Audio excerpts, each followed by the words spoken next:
Hey everybody, NASCAR Nolan here, and in today's episode we are going to talk about Luke Lambert and Noah Gragson joining forces in 2023 at Petty-GMS. We're going to talk about everything that happened at Homestead Miami Speedway and all the playoff implications that came with it. I hope you guys enjoy the show.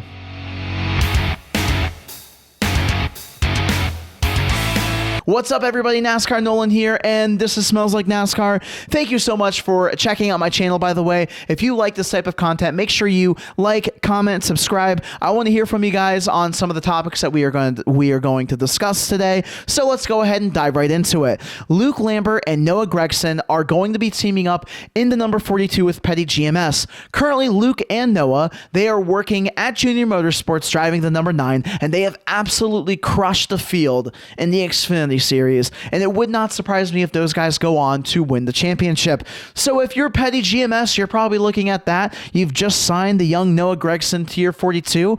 Who is going to lead that team and lead Noah to success? Why not Luke Lambert? He's a guy who's been in the Cup Series before. He's worked with Ryan Newman. He's worked with Jeff Burton, Chris Buescher, Daniel Hemrick in his rookie season. And even though Luke Lambert necessarily hasn't found a ton of success in the Cup Series, when you look at the Xfinity Series and you see all the success that he has with Noah, sometimes all it takes is a driver and a crew chief and the right team around them to just absolutely create magic. I mean, look at Chad Knaus, Jimmy Johnson, right? You look at Rodney Childers and Kevin Harvick. You look at Alan Gustafson and Chase Elliott, even Alan and freaking Jeff Gordon, or Ray Everham and Jeff Gordon.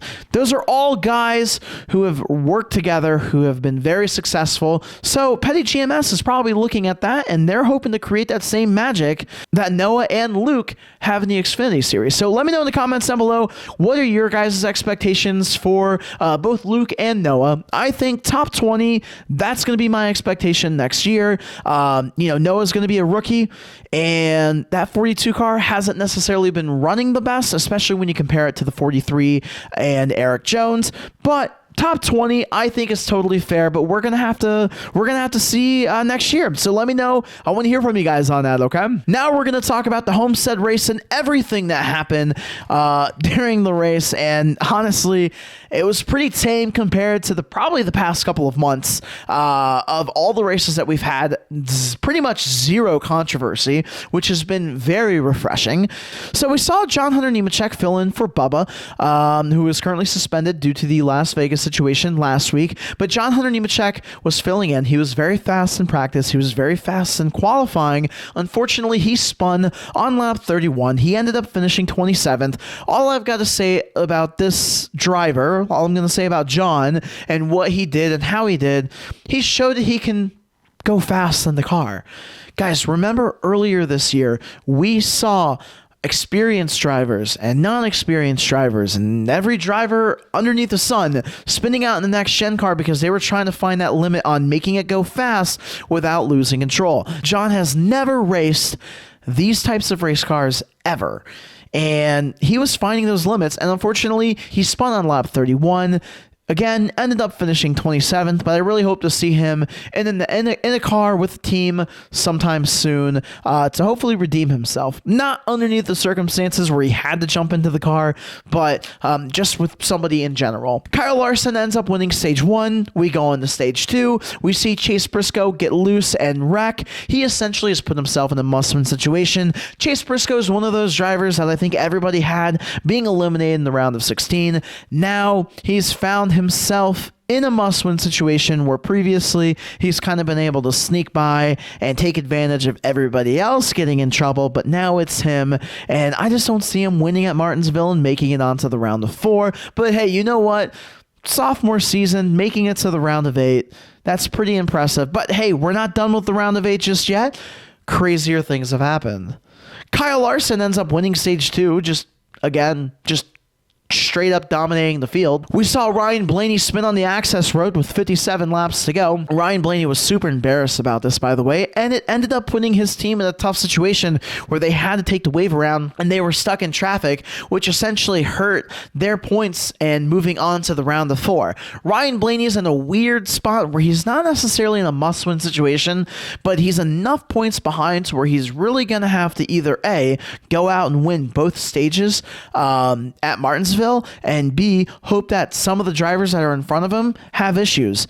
That's going to be Ryan Blaney's situation going into Martinsville this weekend.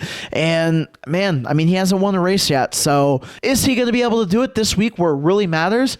Only time will tell on that one. So again, Chase Briscoe, Ryan Blaney, must-win situations here. It's going to be exciting this weekend. Tyler Reddick ends up spinning with 23 laps to go. He took a very hard hit.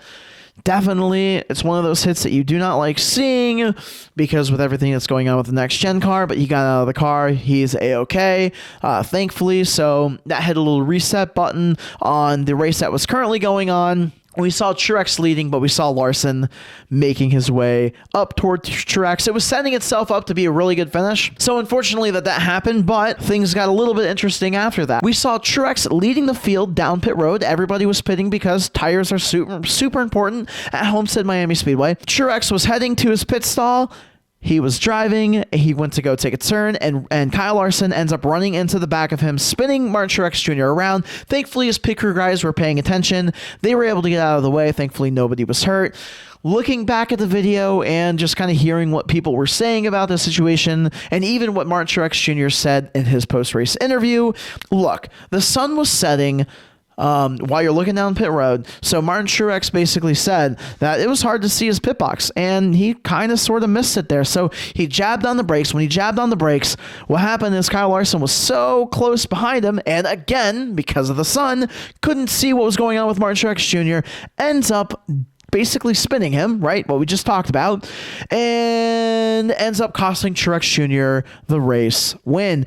Guys, Truex Jr. has such a weird season. He should have won multiple races, but weird things have happened this year. So he's got 2 more races to get it done. Will it happen? I don't know. He's really good at Martinsville, so hopefully he gets it done there. But it's going to be interesting to see if he can keep his win streak going in the Cup Series there. But man, what a weird season for him. The last restart that happened between Kyle Larson, Ross Chastain, and AJ Allmendinger was absolutely amazing. Okay, Larson ends up going on to win the race, but Ross and AJ, man, those guys raced really hard. Now, those guys have a little bit of a history because Ross did move AJ out of the way at COTA for his first Cup Series victory, but those guys in general are just hard racers. We saw at Homestead Miami.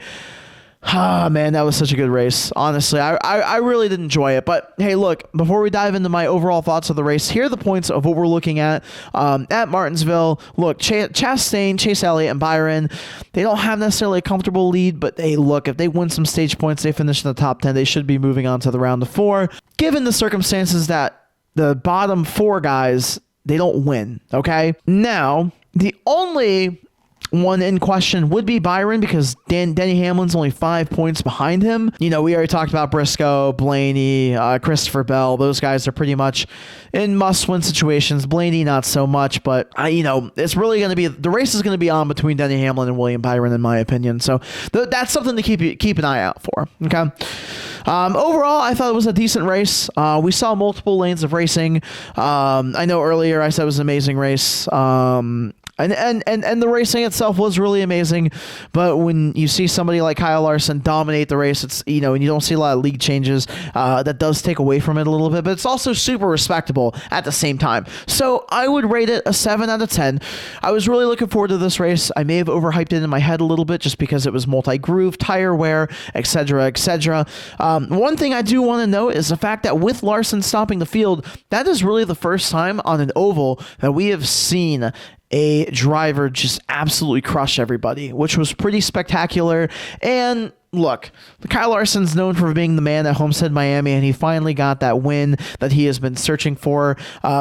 every single time he jumps in his car and races at Homestead Miami. He's led lots of laps, but he has always cost the race win by hitting the wall or doing something stupid like that. And he was able to get it done this weekend. So tell me what you guys think down below in the comments. Do you guys agree? 7 out of 10. Do you think it should be higher? Should be lower?